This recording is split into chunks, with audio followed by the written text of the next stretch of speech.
Hi dear students, എല്ലാവരും അറിഞ്ഞു കാണും 22-ാം തീയതി നമ്മൾ പ്രാക്ടിക്കൽ സ്റ്റാർട്ട് ചെയ്യാണ്. ഓക്കെ, അപ്പോൾ അതിനോടനുബന്ധിച്ച് നെക്സ്റ്റ് നിങ്ങൾക്ക് എന്താണ് ഈ വൈവ എന്ന് പറഞ്ഞുതരാം. ഓക്കെ, വൈവ എന്ന് പറഞ്ഞാൽ നമ്മൾ പ്രാക്ടിക്കൽ എക്സാം കഴിഞ്ഞ് കെമിസ്ട്രിയുടെ വൈവയാണ് പറഞ്ഞിരുന്നത് കേട്ടോ.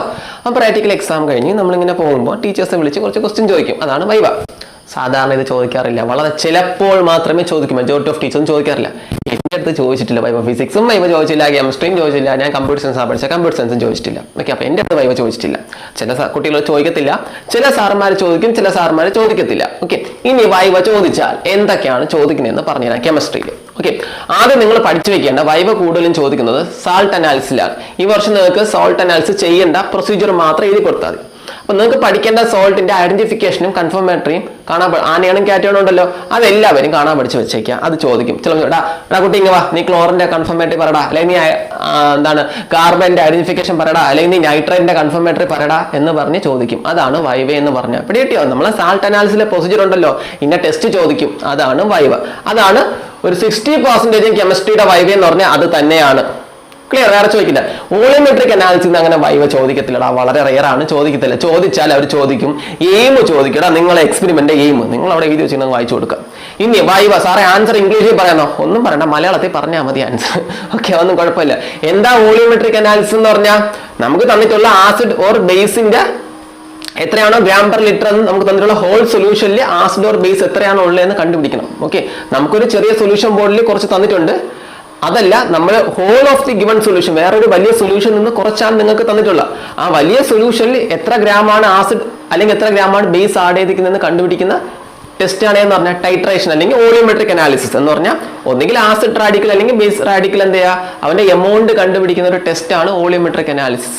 എന്താ സാൾട്ട് അനാലിസിസ് എന്ന് പറഞ്ഞാൽ? ഒന്നുമില്ല, ആനയോണും കാറ്റയോണും കണ്ടുപിടിക്കാം. നമുക്ക് വരുന്ന സാൾട്ടില്ല, ആനയോൺ ആരാണ് കാറ്റയോൺ ആരാണെന്ന് കണ്ടുപിടിക്കുക. അതിനെ പറയുന്ന ബ്രാൻഡ് സാൾട്ട് അനാലിസിസ്. മലയാളത്തിൽ പറഞ്ഞു കൊടുത്താൽ മതി, ചോദിക്കുകയാണെങ്കിൽ പിടി കിട്ടിയല്ലോ.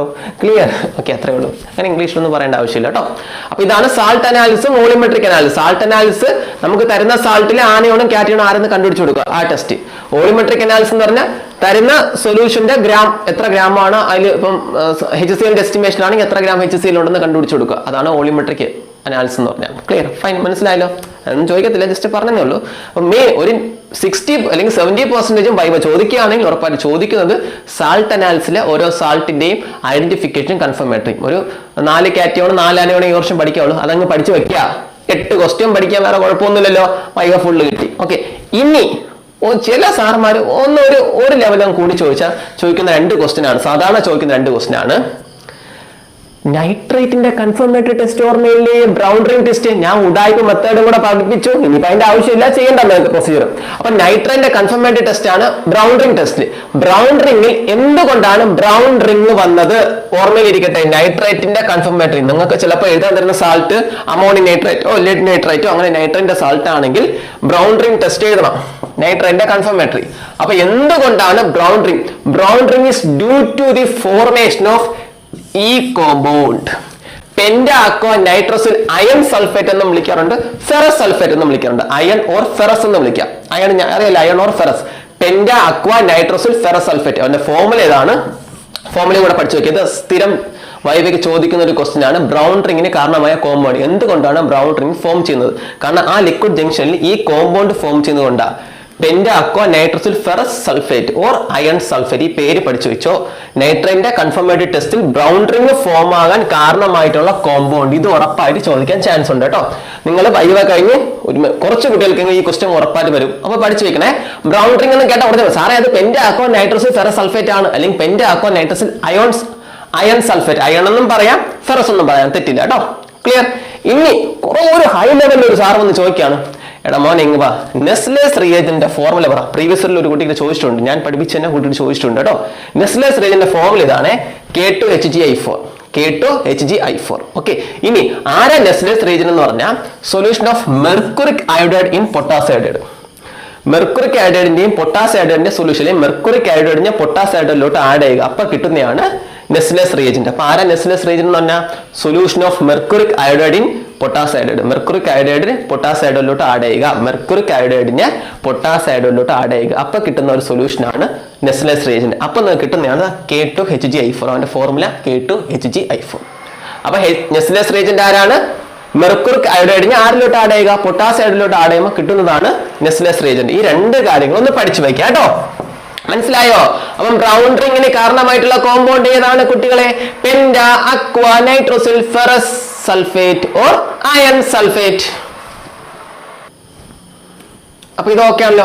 ഇനി ഒരു കാര്യം കൂടെ, നമ്മൾ ഈ ഫസ്റ്റ് കാർബണേറ്റിന്റെ ഐഡന്റിഫിക്കേഷനിലെ നമുക്കൊരു ബ്രിക്സ് എവർവെസൻസ് പോകുന്നു പഠിച്ചല്ലോ. ബ്രിസ്ക് എവർവെസൻസ് എന്തുകൊണ്ടാണ് ഈ ബ്രിസ്ക് എവർവെസൻസ് പോകുന്നത് പഠിച്ചു വെക്കുക. Brisk effervescence is due to the evolution of carbon dioxide gas. അപ്പം ബ്രിസ്ക് എവർവെസൻസ് എന്ന് പറഞ്ഞ് എക്സാമിന്റെ ക്വസ്റ്റ്യൻ വന്നാൽ അതിന്റെ റീസൺ എന്ന് പറഞ്ഞാൽ കാർബൺ ഡൈ ഓക്സൈഡ് എന്താണ് ബ്രിസ്ക് എവർവെസൻസ് എന്ന് പറഞ്ഞാൽ നമ്മൾ കാർബണിന്റെ കൺഫർമേറ്ററിയിൽ നിങ്ങൾക്കറിയാം ചെറുതായി കുമ്പളോട് പോലെ ഗുരുരാന്ന് മുകളിലോട്ട് പോകും. ഞാൻ കാണിച്ചു തന്നായിരുന്നു ബ്രിസ്ക് എവർവെസൻസ്. ഓക്കെ, എന്തുകൊണ്ടാണ് ബ്രിസ്ക് എവർവെസൻസ് ഫോം ചെയ്യുന്നതെന്ന് പറഞ്ഞാൽ അവിടെ കാർബൺ ഡൈ ഓക്സൈഡ് മുകളിലോട്ട് പോകുന്നതാണ്. എക്സാമിന് ചോദിക്കും സാറേ മോർണിംഗ് വാ ഈ ബ്രിസ്ക് എവർവെസൻസ് എന്തുകൊണ്ടാണ് ഉണ്ടാവുന്നത്? അപ്പൊ നിങ്ങൾ പറഞ്ഞു സാറേ അത് കാർബൺ ഡൈ ഓക്സൈഡ് ഇങ്ങനെ പുറത്ത് പോകുന്നത് കൊണ്ടാണ് ബ്രിസ്ക് എവർവെസൻസ് ഉണ്ടാവുന്നത്. പറഞ്ഞു കൊടുക്കാൻ അറിയാലോ, കാർബൺ ഡൈ ഓക്സൈഡിന്റെ കുമ്പളോട് പോലെ മുകളിലോട്ട് പോകുന്നത് കൊണ്ടാണ് ബ്രിസ്ക് എവർവെസൻസ് ഉണ്ടാകുന്നതെന്ന് ചോദിക്കുന്ന സാറിന് പറഞ്ഞു കൊടുക്കുക. ക്ലിയർ?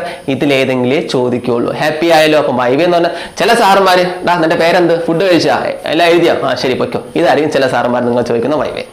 എല്ലാവരും ചോദിക്കത്തില്ല, അതുകൊണ്ട് ചോദിച്ചാൽ ഇതൊക്കെ ചോദിക്കുള്ളൂ. പ്രൊസീജിയർ മീൻസ് സാൾട്ട് അനാലിസിസ് ഉണ്ടല്ലോ, അത് എല്ലാ സാൾട്ടിന്റെ ഐഡന്റിഫിക്കേഷനും കൺഫർമേറ്ററി പഠിച്ചു വെക്കുക. ഈ 3 കേസും കൂടെ നോക്കി വെക്കുക, അത്രേ ഉള്ളൂ. ഇനി വേണമെങ്കിൽ ചോദിക്കാം, നമ്മുടെ വോളിയോമെട്രിക് അനാലിസിസ് ടൈട്രേഷനിൽ യൂസ് ചെയ്യുന്ന കോൺസെൻട്രേഷൻ ഏതാണ്? നോർമാലിറ്റി. ഏതാണ്?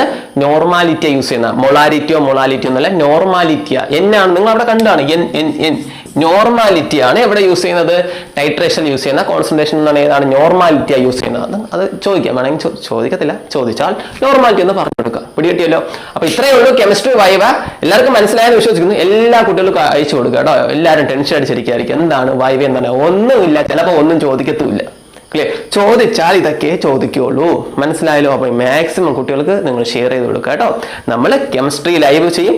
ഇന്ന് ഉച്ചയ്ക്ക് 2 മണിക്ക് ഫിസിക്സ് പ്രാക്ടിക്കൽ ആയിരിക്കും ലൈവ്.